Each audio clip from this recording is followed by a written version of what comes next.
Aimee, Miguel, it's great to talk to you both today. Congratulations on joining season 2 of Woke. Thank you. Thank you. Love your background. Thank you. It's better than my former background, which was a bare office wall. So I appreciate the comments. Let's get a little bit into your characters, Lara and Tommy. Just really quick, give us a little rundown on what we can expect from both. We'll start with Aimee. Well, Laura Salgado is a venture capitalist from Silicon Valley. She made her money in tech. She went from having immigrant parents and coming to this country with very little to being able to write $250,000 checks because she is a boss. And however successful she becomes, and she becomes a major, major player in the tech silicon space, she does not forget where she came from.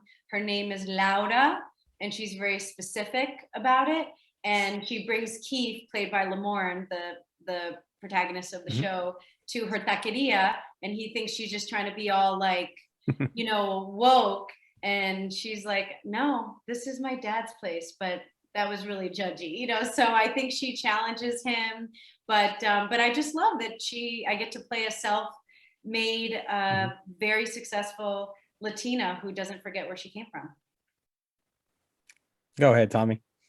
Yeah, I play Tommy, who, much like Keith, is an artist, but like at a very different place in his life. He's unhoused, living on the streets of San Francisco. So they develop a sort of a mentor-mentee relationship, and kind of like big brother, little brother, antagonistic relationship in which they both sort of help talk about a big issue, which is on the show, is like, what do you do now that you have a platform?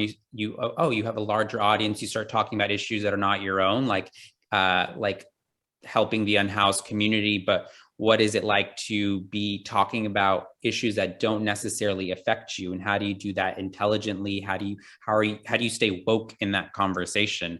And so getting to sort of explore and play in those ideas, to me, was an experience of learning, but also like a really joyful experience.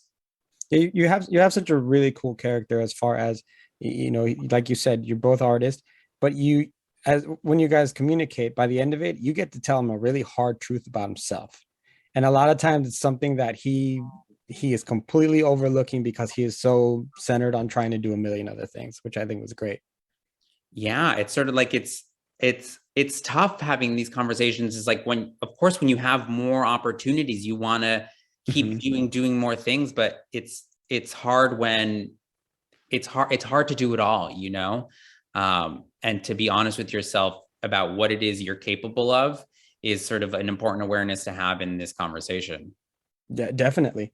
And I gotta say, Aimee, I love your relationship you built with Sashir, plays Ayana, because you guys really you're really trying to do the same thing, but from two different perspectives. And she's very, very hesitant and very judge the book by its cover in the way you're doing it. Talk a little bit about that.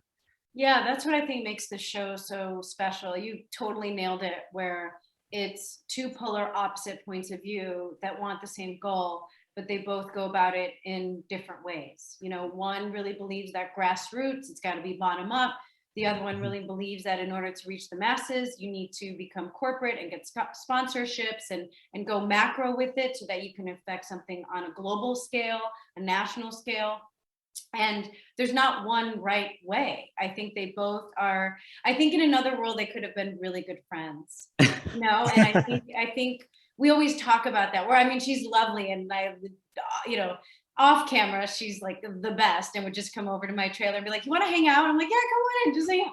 But it was just so. It is so interesting to have a show where characters who totally disagree with each other, who may not be able to stand each other, who completely see each other from polar opposites point of view, come to a little bit more insight through a comedic lens with talking trash cans and talking markers, which I think makes the show very much in its own lane. Yeah, there's so much to talk about there, and definitely, Miguel, Aimee, your characters bring a lot to the table, and we get to enjoy that in season 2. Thank you so much for your time, and again, congrats on a great season. We hope to see you again. Oh, thank you. you. Thank you, Manuel.